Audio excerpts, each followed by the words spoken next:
Hello, so this is the video for Jojo the Alien Engineer assignment. Oh god, have we got to now 5 maybe? Uh, but obviously at the beginning of the brief you saw that I didn't actually give you set up image planes. I gave you the character image, character setup, and then we actually had to make our own planes. So I'm going to do that very quickly because we should all know how to do this anyway. But so in Photoshop I've just pressed Ctrl R to bring up my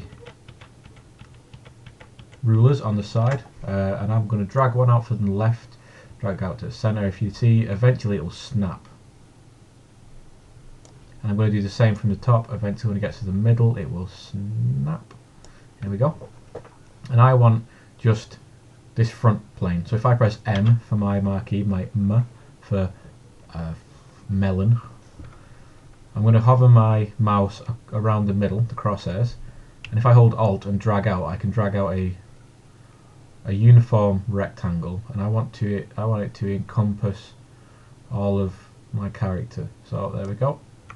So now I'm just going to control copy that, so Control C, that's now on my clipboard. If I press Control N, it's going to bring up a do you want a new canvas, and fingers crossed this should work.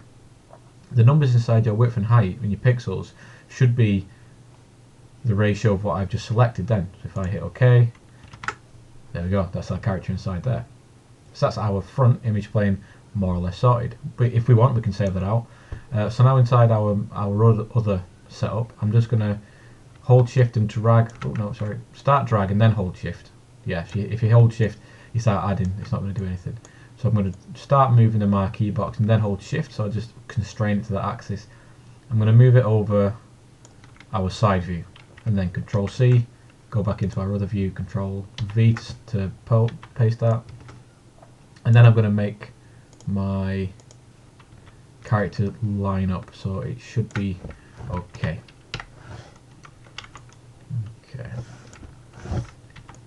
And I'm going to make sure my side view is more or less in the center as well, so that I'm not having to, when I do take it into Maya, I'm not having to kind of like compensate anything. Everything should be in the center. Okay, and just for my own kind of like annoyance, I'm going to paint out in white. Change that to white.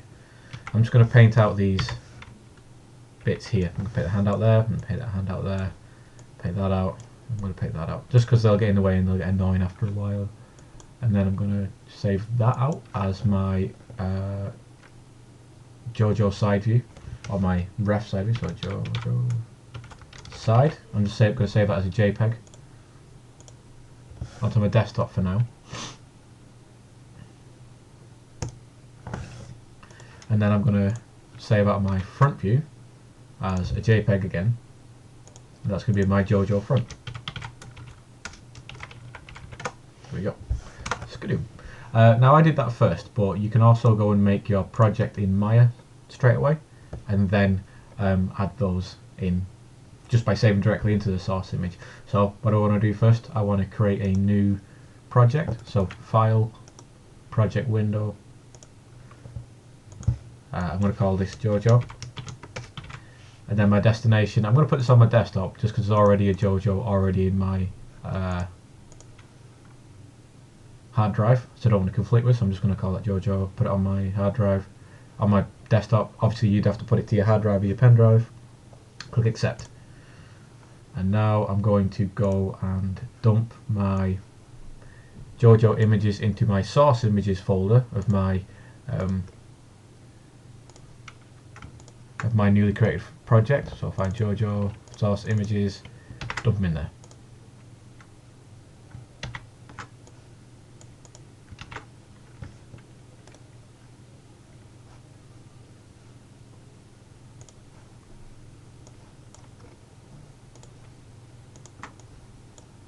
There we go. So for some reason it wasn't doing what I wanted to do. There we go, it's working now. Cool, so now they're inside my source images. If I go into our 4 view, I'm looking for my front and my side view, obviously. And as per usual, view, image plane, import image, dump my front view into my front, and then dump my side view into my side. Cool. So first things first, I'm going to make these very big. These very big. And in fact, what I'm actually going to do, before I do any of that, just like I mentioned in class, if you were exporting this for an animation or a simulation that had to use real world scale values to them, I'd have to set up this scene so I'm modelling, or I'd like to set up this scene so I'm modelling to a real world scale. Scale. Now, each one of these little grey squares, ignore the green ones, that's just my grid setup. Each one of these little grey squares here, that's a centimetre. Each one of these little squares is a centimetre. So obviously if we model Jojo to this scale, he'd be very small. So I envision him to be, you know, about 5 foot, maybe just under 5 foot tall.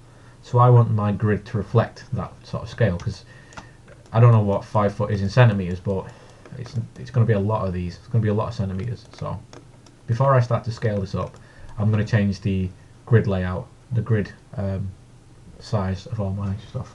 So to do that, I'm going to go to Windows, Settings and Preferences. Sometimes it might do that. There we go. And then I'm going to go down to Settings here. So I want the Settings setting. And then you can see there you've got the world axis Y up, whatever. Linear, that's the one we're looking at, because angular is our rotational breakdown. So you can either go radians or degrees. We work in degrees. Time, obviously, you guys might have changed that with your animations. I want linear. So I'm going to change that linear from centimetres. I'm going to change that to foot. And if you notice the grid in the background now when I change that, it gets bigger, which is good. So I'm going to save that. And then, there we go, back out of that. And so I can now scale my character up to as high as I want him. So I'm going to make it very big. Make it very, very big. And then, well actually, let's see, 1, 2, 3, 4, 5. These are 5 foot, this is 5 foot, so each one of these little squares is 5 foot. So, I can just try and get him into the size I want to.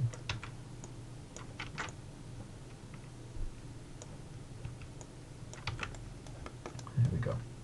And just for argument's sake, I'm going to say that he's just over 5 foot, so I don't keep having to worry, mess around with this. So I've moved him and set him up to, so just to clarify, you don't have to do this. This is just me showing you something that you can do if you really want to start modelling to real world specifications. So I can now just set him up on that grid. I've actually gone ahead and just changed my scaling back because I don't want to do anything inside here where the numbers might be different to what we want. So I'm just going back to my standard scale size. So I'm just going to make my images very big and then move them up so he's stood on the world. There we go, nice, good. And then I'm going to move my side plane out to the side and my front plane back. Oop, front plane back, there we go.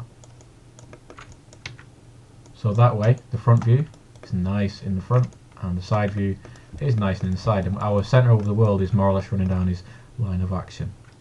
Cool. So at this point I want to do a save. Fine, bloody cameras in the way. Go away, cameras. So save as. In JoJo's put it 1 or 01, so that's my first save. Let's do stink, there we go. So first things first, I'm not going to start dealing with the body, with the head, sorry, I'm not going to start dealing with that. I'm going to go straight into modelling the body because we've already done the head. So I think we can leave the head off for a little bit and just concentrate on the body. And we've not done a body like this just yet. We've only done the creature body and the humanoid head before, so I'm going to deal with this. And it's super simple, like you would have seen in class. So first things first, I'm going to make a cube. I'm going to make a cube because everything that I tend to build starts from a cube. So if I drag out a cube in the middle of the world, make sure that it's set to the middle of the world, so change my X and Z to 0, and then turn on my X-ray, there we go. So now we can start to define the body, and like I said in class, we go big to small. So if we're just thinking of the body, the biggest points are the top of the shoulders to the bottom of the pelvis. So that's what I'm going to do first. So I'm just going to start moving around in my vertex mode. I'm not going to go into how some of these tools work. I'm just going to tell you I'm going to vertex mode.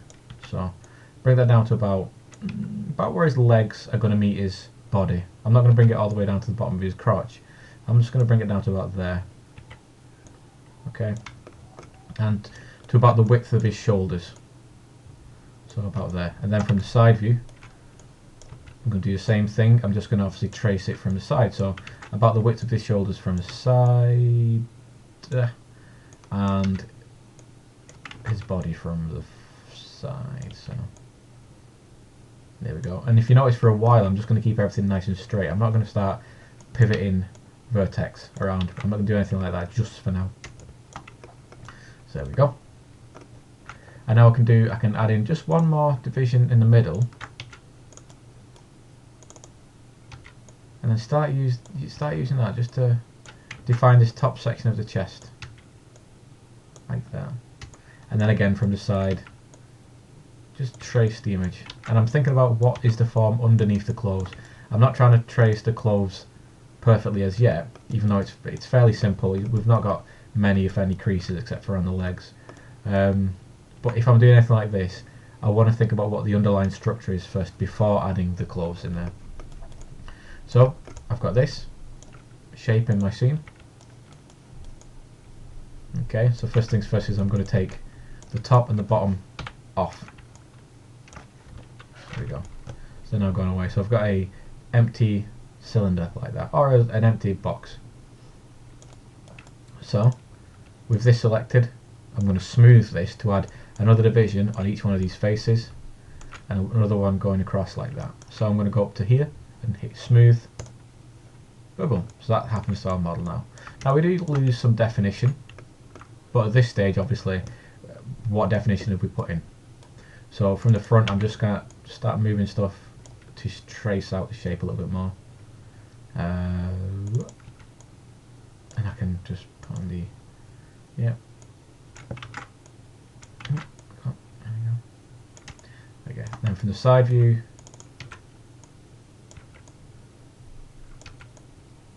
just do the exact same thing I've done before. Just start to trace out and just follow the flow of the body. And I don't know about you, but that to me so far looks like a little bit of a torso. You know, we're starting to get this general shape of our character in there really, really nicely. Cool. Now, I might deviate from what I've done in class, but nothing, I won't do anything new. I just might do things in different orders. Because what I want to do now is I want to start making my arms and legs, just so I can start to make everything look like it belongs. So starting off with my legs, again, I'm going to make a cube, and I'm going to bring it up to the top of the pelvis, or I guess where the legs will meet the body, and I'm going to bring it down to the ankles for the bottom of the leg. So bring that down about there, and then for the top one, bring it in and out like that. Yeah, in fact, I might give this one a little bit of a turn, just to follow the shape and the flow of the leg. Okay, and then from the side, do the exact same thing as done before. Just move it into place so it follows the shape of the body. And then from the side, like that. And then, like I've done before, take the top and the bottom off. So when we subdivide it, we're not actually ruining the shape. Because if we just smooth it like this, we get a rice grain shape, and we don't want that. So that's what I want. Okay. And then I can do my subdivide on that. Here we go. And what that gives us really nicely is a center point for our knee. So this new edge it's put in the middle here can be very useful for us to start plotting in our knee. So if I go to X-ray mode, I can see that our knee is about here, and obviously it's a lot thinner. I can bring that in because this character's got them really cool, nice stylistic legs where it'll go from a relatively thick up near the thigh down to a really thin knee, and then it just kind of like fans out to make these really big bulky legs. From the side view, I can start doing that same thing with the edge mode. Just bring that in like that.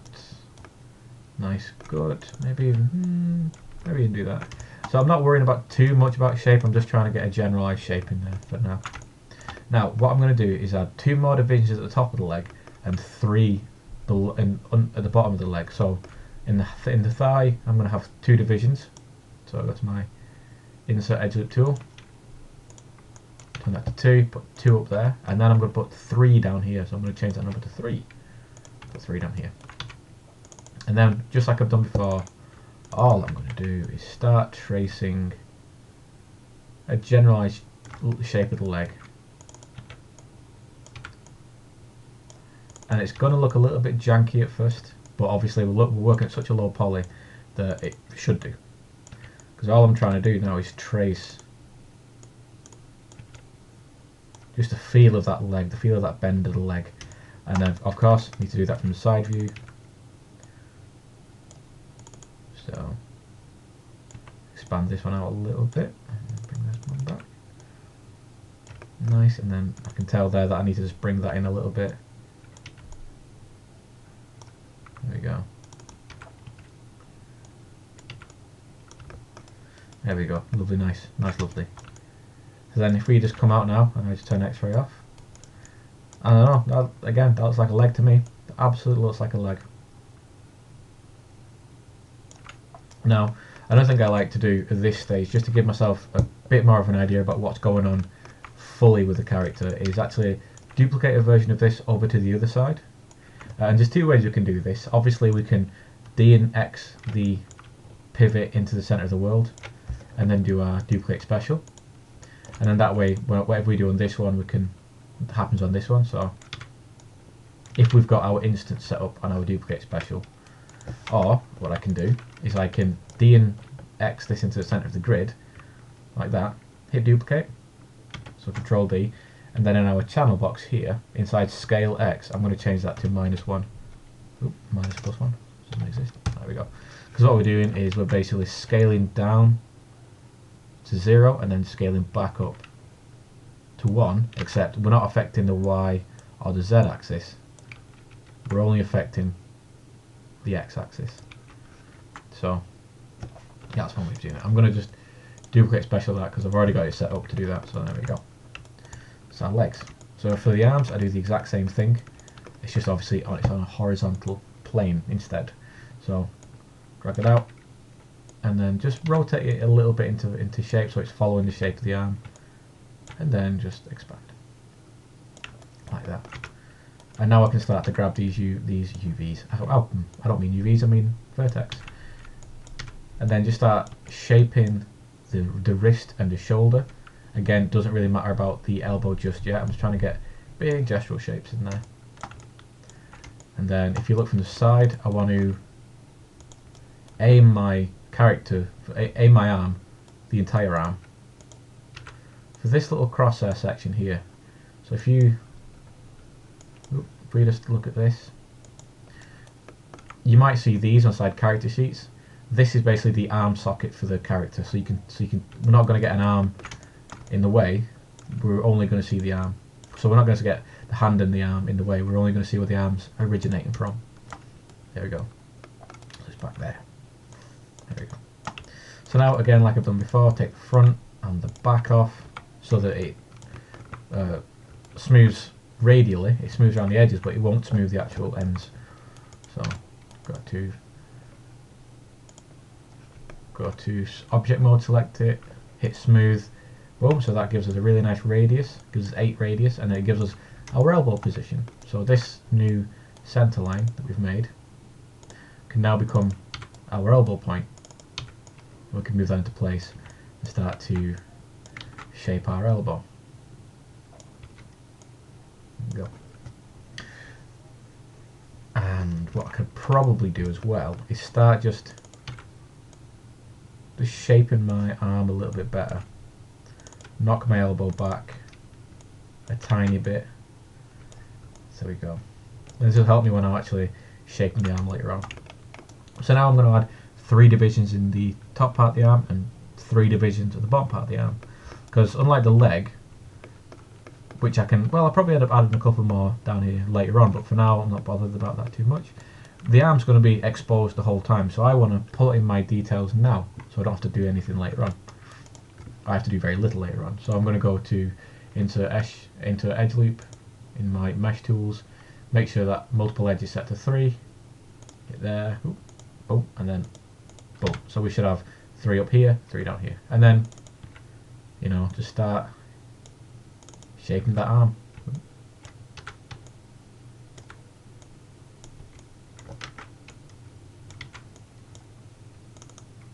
Okay.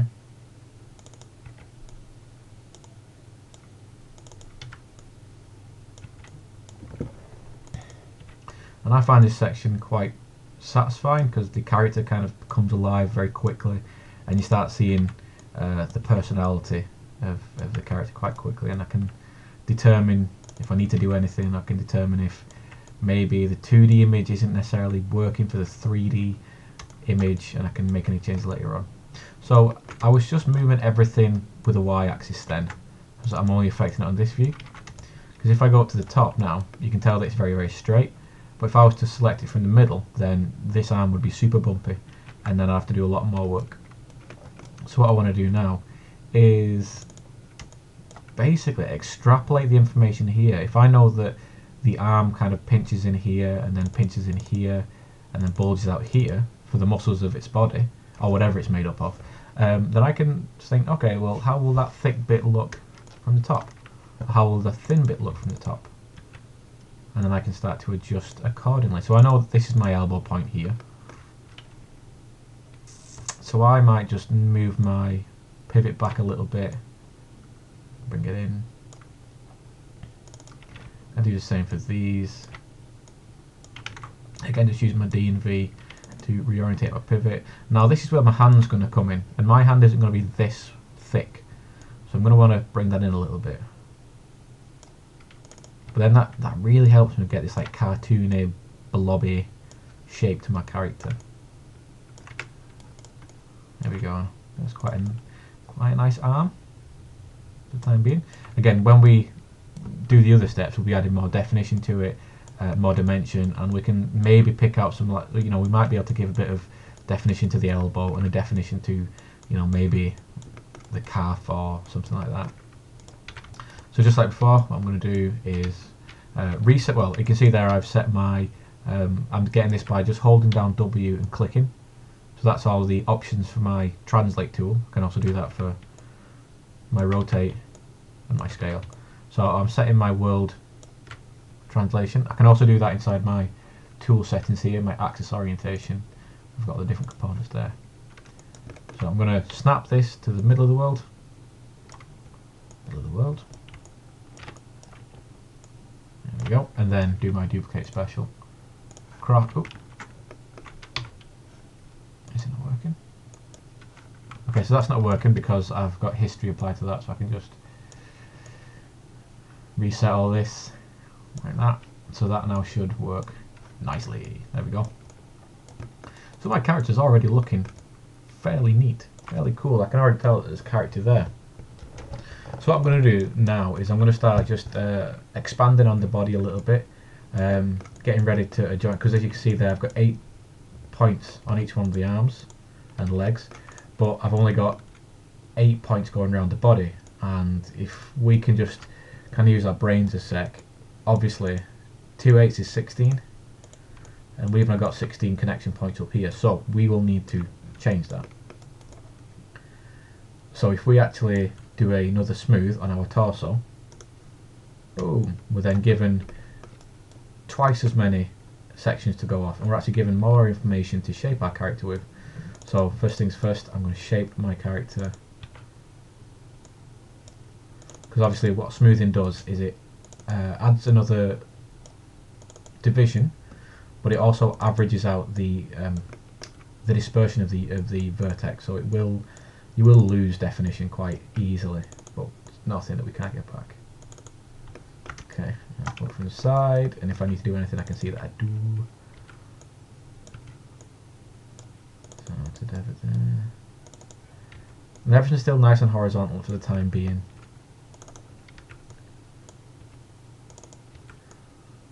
Just move it back a little bit. And then at this point I can start tracing stuff like the little bumps coming out of his chest, how far back he's coming, how far back his back is coming, positioning the neck a bit nicer, maybe just rotating it a tiny bit as well, not too much, but I start to just get these divisions a bit nicer. And so far, you know what, that's fairly spot on. I will just, for my own sanity, shrink that in a little bit. Cool. So what I'm going to do now is I'm actually going to attach my arm to my body. So I might as well just get rid of that one, because I'm only going to work on one side. And in fact, what I'm going to do is get rid of half my body, because I'm going to be doing a duplicate special in a little bit. So when I've subdivided or smoothed my torso, what's happened is, if you followed the steps I've just done, is everything obviously is doubled. But up near the top, if you just look around the arm, you're going to get all this section here. And this gives us a really nice point where we can actually merge our arm into our body using these 4 faces. Now, just like in class, I give you that little bit of a maths quiz. What happens when I subdivide to one square with 4 edges? It gives us 4 points, 4 squares with 8 edges. Everything gets doubled. I will just have to kind of do a little bit of jiggery pokery with the polygons first, because the hole I'm about to go into isn't big enough, so I'll just have to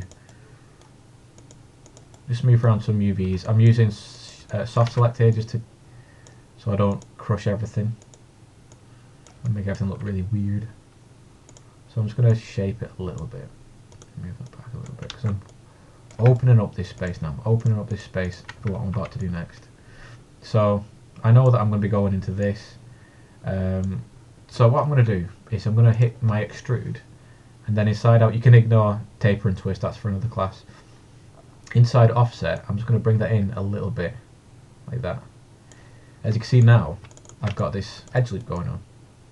And this can be the edge loop which actually adjoins to our arm. Because, what have I got?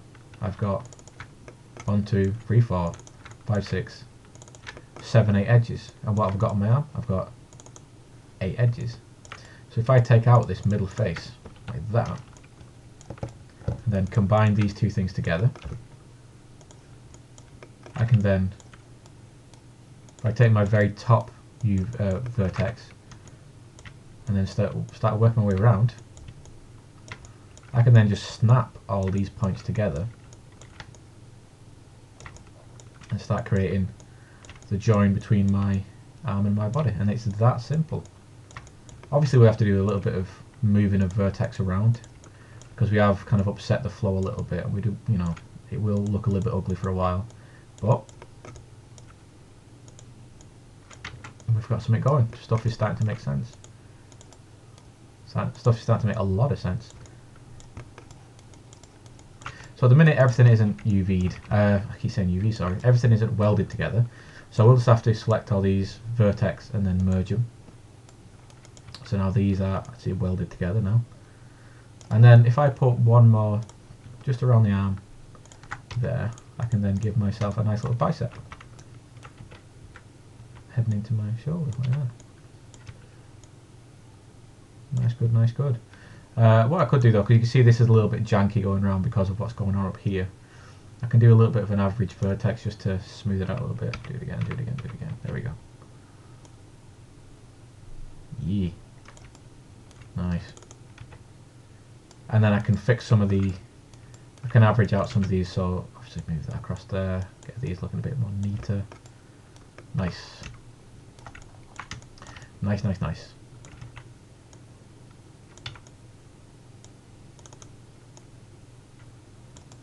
There we go. So now if I just smooth that, well not smooth, sorry, if I soften edge, here we go. There we go. So now the arm is absolutely attached to the body, it looks really cool, and then I can do the duplicate special to flip it across. So now, look at that, that's looking great. That you can, you know, these 2 things are looking identical. Now it's the legs' turn, and the legs are fairly simple, just a little bit of, well, it's more or less exactly the same, just a couple of steps in between it. So I'm going to take both my legs, and first things first, I'm going to combine them. I'm actually going to put this inside its own layer as well, so I can just hide it for now because it's going to get in the way. And what I'm going to do is I'm going to find the 2 center edges on each leg at the very top, so just them 2 there. and I'm going to bridge between them with one division going through the centre. Now remember, this is just Maya struggling to associate stuff, so apply that Lambert. So now I've got my centre point between there. Oops. And because I've only put one division going through there, what happens is we've had 8 and 8, and we've put one division across there, so we've still got 2 sides on either side, and we've got 16. We've got 16 edges across that. Now if I go back to my model and I just select all the edges on one side, well, by selecting this I'm also selecting the other side as well.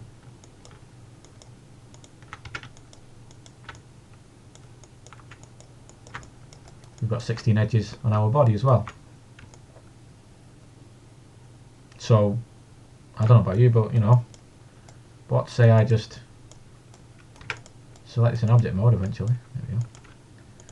I'm just going to merge all this body together. It's all one unit. Like that. And then I'm going to first save, because my computer seems to be doing a little bit of a weird thing at the minute.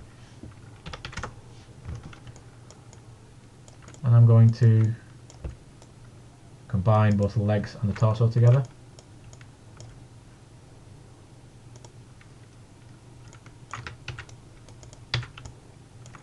And I'm going to do a bridge. Bridge like that. So now you can see that our body's connected to our torso. Obviously we're getting a little bit of a weird shape going on, but it's nothing that a few little bits of modelling won't fix. You know, so then we can, oh, something's gone a little bit, oh okay. So something has kind of messed up a little bit, so I'll just go back. And I'll actually just restart my Maya, because this bug is kind of freaking me out. You can see there I've got my object, oh it's come up. Okay, the bug has stopped now. Okay. So it's, oh sorry, ignore that. I'm going to delete the history on everything first, because that might be exacerbating it. And that's a fault only with my system, so you don't have to worry about it. History done. So I'll try that again, see if it does the exact same thing again, because that's useful knowledge to know. It is. As you can see there, everything's at a slant. So when I wanted this face to go to this face, what it's done is it's kind of struggled to kind of associate where it wants to go, and it's shifted everything off to the left a little bit, or the right. So get rid of all that. So I'm going to start just by anchoring, I call it anchoring, faces together. So I know I want these four definitely to connect. I definitely know I want these top two and these bottom two to connect. So if I do that, they connect normally. So that means that every face will now have a point where it can draw a reference. If I'm bridging between there to there, it knows that this edge is associated with this, so it'll connect itself properly. And to do that really quickly, I'll just double click to select all this kind of ring, and then just deselect these two horizontal bits, because you always need an open space between 2 points to do this. And then click that, and now it works. So now I can start by adding a division in, and then just start to model my stuff out. So, and this is where, you know, you put your music on, you just start to kind of zone out and start making stuff look really cool. Averaging a few vertices out, making everything flatter. You can see here that I've got this is very flat, this ring, but then I've got this ring here. So what I might do is actually just start to change that. So start to just give my body a little bit of bend to it, a little bit of flow to it, because obviously this character is a little bit podgy, so we want that really nice podgy feel. We don't want it too obviously there are technical limitations to, you know, we have to have it certain ways, but okay. So I might add 1 or 2 edges in there, just to give myself a nice amount of shape. Another one in there like that. But all in all, I mean, that's basically it for the body. I just expand that out like Oh, I'm still stuck in transform constraint. So from the side I can just start bringing these out. And the torso. Nice, good. And then from the side, obviously I can then start fixing any issues I've got from the side. And that's it for the body. For now anyway. So that's where I would like us to be up to for next week, because next week we'll be doing the hands and feet. And in my personal file I've already got them made. I've already got the head made. I've already got all these little knickknacks made. So now if I just do a soft selection on that, there we go. And yeah, we are getting a few little aberrations around the bottom there, but when we come to do this later on, we lose them. And then we're given a really nice model to animate later on. Nice, good. So, using that very simple method, I want you to get up to this stage. And if you want to start attacking the hands and the feet, absolutely go for it. If you want to start attacking the head, I thoroughly advise attacking the head because, you know, we've done facial stuff twice now. So, you know, if you just want to start off with a 12-sided, because you've got big eyes, if you want to start off with a 12-sided cylinder and just start making the eyes from that, absolutely go for it. I would love to see people having an attempt at the head, because it is super simple and it's super fun. So, I'll see you in class next week with your JoJo up to this level. Cool.